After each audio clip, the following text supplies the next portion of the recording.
Hi అండి అందరికీ. ఈరోజు మేము సప్పు నీళ్ళైతే చేసుకుంటా ఉన్నాము.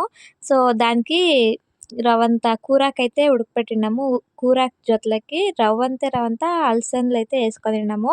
దీని టేస్ట్ అయితే అద్దరిపోతుంది. సో, ముద్ద సాంబార్‌లకైతే సూపర్‌గా ఉంటుంది. మా మమ్మీ అయితే చేస్తుంది సాంబారు. వాళ్ళు చేసే సాంబార్ అంటే అదుర్సే. నాకంతూ వంకలు పెట్టుకున్నట్లా తినాలనిపిస్తుంది. సో, అంత బాగా టేస్ట్‌గా చేస్తుంది మా మమ్మీ.